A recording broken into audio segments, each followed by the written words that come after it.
And we are back on the CS Podcast Show. I'm your host, Chris Schanfeld, and I am now joined by former NFL defensive end, Adewale Ogunleye. Thanks for joining the show, AO. How's it going? Everything's good, man. How's everything with you? Everything's great. I sure can't complain. And you know what? Let's get this thing started. We're going to start off by talking about your football playing career, and then we'll talk about the Chicago Bears today. And I'll go ahead and ask, so after playing 4 years at Indiana University, you entered the 2000 NFL draft, went undrafted, and signed a contract with the Miami Dolphins. Drafted or undrafted, either way, you still made it to the NFL. I got to think that's a huge achievement. What was that moment like for you to sign that NFL contract? Yeah, it was a little bittersweet, but, it felt, if people who know my story know that, going into my senior year, I was, one of Mel Kiper's, draft boards. I was like the number one draft pick, of that year. And then Courtney Brown and LeVar Arrington, all these guys. And I blew my knee out. And I still thought I was going to get drafted. One thing leads to another. People said, a doctor basically said that something was wrong with my knee, and I went undrafted. And, lo and behold, the Dolphins, took a chance, I guess. Well, they thought it was a chance. I didn't think it was a chance. They took a chance on me and signed me to a free agent contract coming out of college. So I was excited, man. I already knew that, of all the people who play college football, and all the people who play high school football and Pee Wee, I've made it to another step in fulfilling my dreams. And I was really excited, man. I couldn't even really explain it. I just knew that I still had a lot to prove, and I was going to prove, all 32 teams wrong by not drafting me, and that was my next goal. And of course, you were joining a team with an already great defensive end in Jason Taylor. How excited were you to join a team and learn from him? That was big, man. I mean, we had a really great defense. Just not just Jason. It was, it was Tim Bowens. It was Zach Thomas. We had two bona fide All-Pro cornerbacks in Pat Surtain and Sam Madison. We had All-Pro safety and Brock Marion. Like, we really had a top 5 defense every year I was there. Like, it was really, really beneficial for me to come in, and that's why I was able to take my time, and they slowly, brought me in. That first year, they put me on IR, and the second year, I just watched, and I saw how they conducted themselves, especially on the defensive side of the ball. Like, we just didn't play. We didn't care how offense performed. When I was with the Dolphins, it was like, just give us 7 points and we're good, and so playing with those guys, man, was really, really, it was really good, and playing with Jason and seeing it professionally was, there was no other, I guess, teacher that a young guy like me could have had. There was a guy like Jason Taylor who, went on while we were there. He was NFL, MVP, the defensive player of the year. So, that's the kind of talent he had. And what was it about that 2003 NFL season that allowed you to lead the AFC in sacks with 15? Did you do anything maybe during the offseason or maybe even during the season that you may have not done in the previous 2 years you were in the NFL? Or, was it just progression? What was it? I think coaches just, they took the leashes off of me, man, and the system we had in the Dolphins was definitely pro, defensive ends. It was, wide, not just get up the quarterback, play the run on the way to the quarterback type stuff. So, the year before that, I got 9.5 sacks, and then that breakout year was when they just, took the leashes off and then just let me go, so, and again, like I told you, man, we had some really good cornerbacks. We had an all-pro defensive tackle, Tim Bowens, who demanded double teams. So, me and Jason on the edge, man, we were just one-on-one most of the times with tight ends and tackles and running backs, and we were just, we just had field days, Of course, that was also the season you were voted to the Pro Bowl. Did that mean anything to you at all when you were playing? And, looking back, does it mean anything to you now? Yeah, it does. Looking back at it, man, it's such an honor to be picked for the Pro Bowl. You know, not only your peers, but the fans vote you. You know, not just they picked, but they picked starter. You know, it's really, really an honor to be picked starter. You know, that means the fans, coaches, and the players all voted for you, and that was a complete honor, man. My family enjoyed it. It was a good experience for them, and we went out to Hawaii, and for my first time out to Hawaii, and it was just so real, man. I was just like, wow, I finally made it, and I guess that was a moment where, you know, like I told you earlier, where I said I'm going to make, you know, all 32 teams regret not drafting me, and I think that was my moment where I said I'm back to where I need to be. Well, I'm sure they were definitely regretting it then when, of course, you had that huge breakout year. And in 2005, you were traded here to Chicago for wide receiver Marty Booker and a third-round draft pick. Did this trade come to you as a surprise at all? It did. It really did. I mean, you know, being at Indiana University, you know, Chicago was right up the block, you know, and I would have thought that, you know, I'd wind up playing in Chicago. I just thought it would be a dream. My best friend lived in Chicago, and we would always play around like, man, would it be crazy if I get to the Dolphins? But I just never thought it would happen. You know, at the time they had, you know, Michael Haynes, and he was a first-round draft pick. They had a really decent other defensive end in Alex Brown, you know, who was still young and who was a high draft pick also. So I just didn't see that happening. But when I got the call, man, I was at a comedy show. So funny, I was at a comedy show on a date, and I got the call from my agent and said, "Yo, I think Drew Rosenhaus said, no, I think the Bears want to trade for you." And I was just like, "You're kidding me!" And it was in the middle of camp because, you know, I was sitting out camp, I was holding out, trying to get a new contract, and the Dolphins just needed a receiver badly. You know, they needed one badly. Like, we had a really good defense, and I think they were like, you know, let's make this happen. You know, this kid doesn't want to come into camp, and you know, maybe they thought I was becoming too much of a distraction, but they decided to go ahead and trade me for Marty Booker. And, of course, you're a part of the 2006 Chicago Bears team, which, of course, made an appearance in Super Bowl 41 to take on the Indianapolis Colts after just a great season. I mean, that defense, it almost I'm not going to make any comparisons to the 85 Bears defense, but it was pretty good. I'll just leave it at that. Of course, you guys did come up just short, falling to the Colts 29-17. Can I ask what it was like to play in what I personally believe is the biggest game of all sports, the Super Bowl?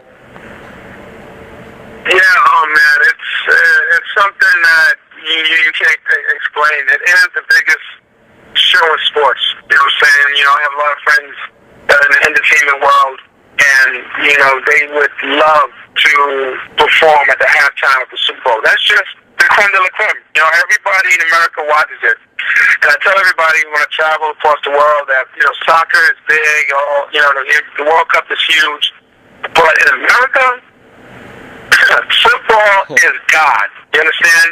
And the Super Bowl is heaven. And for us to play in it, man, I just felt like we were in heaven, man. And it was a great experience besides the ending.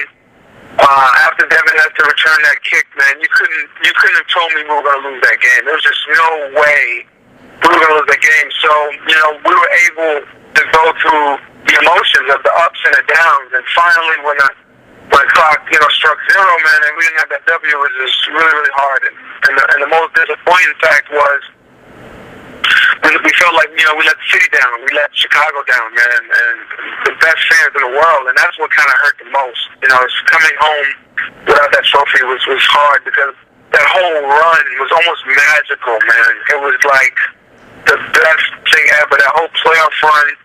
You know, even with, you know, we beat the Saints, and I think they just had the issues with Katrina, and the whole country were kind of backing the Saints. They wanted them to win because, you know, they wanted to give that city, you know, a good story. And when we beat the Saints that year, I was thinking, like, this is our time, you know.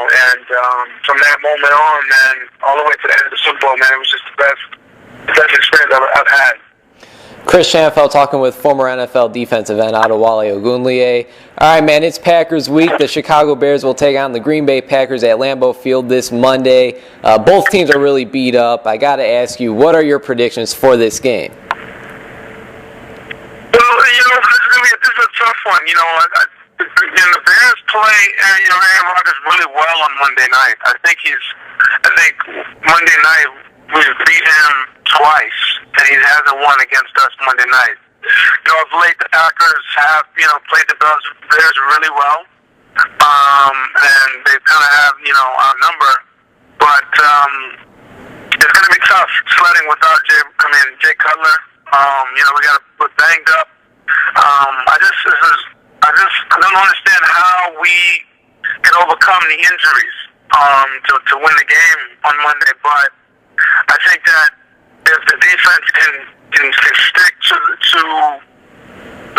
playing hard-nosed football like I know Chicago's used to and accustomed to and have come accustomed to over the last decade, man. I mean, not even decade, just the Bears' history of defense has been, that's stellar defense. But I think if we can play solid defense, maybe harass Jay a little bit, and the thing about Aaron Rodgers, a little bit. And the thing about the Packers is they're kind of changing their game plan up into a running team. So we can contain, their running back Lacey. It could be very a close game, and maybe get another return by Devin Hester. Special teams are going to be crucial. The home crowd is going to be into it.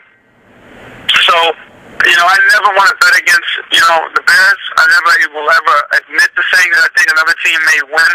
I just find that if they play good defense and maybe Devin gives us a spark or two, everyone's predicting Green Bay, but I don't think it's going to be that easy. It's definitely going to be a good one. These Packers and Bears matchups are always good. And you mentioned this defense. Adewale, this Bears defensive line has been struggling all season long. Any chance you have any interest in getting back onto the gridiron? Oh, man. It's so funny. It's an honor for people to say that. But, man, football is such a physical sport, man. And I've been out now, I guess, about 2.5 years.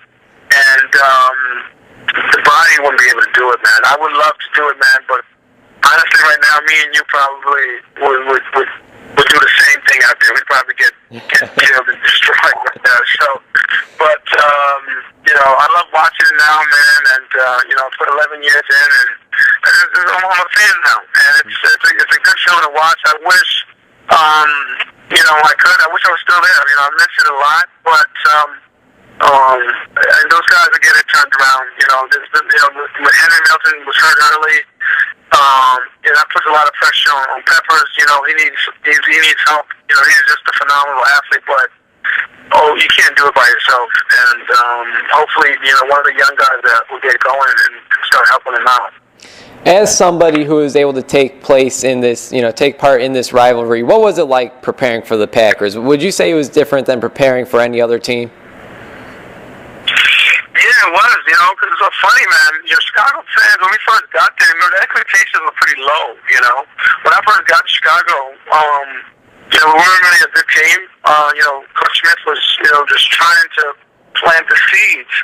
But the number one goal that people set was like, we don't care if you lose every game this year. As long as you beat the Packers twice, we'll be okay. That was like the mentality of Chicago fans. Like, we don't care what happens. If we don't make it, beat the Packers. And over time, the expectations, were raised, and it was like, okay, we need to go to the playoffs, but we still got to beat the Packers. And then it was go to the Super Bowl, but still beat the Packers. And I think the fact that Green Bay has won, the Super Bowl.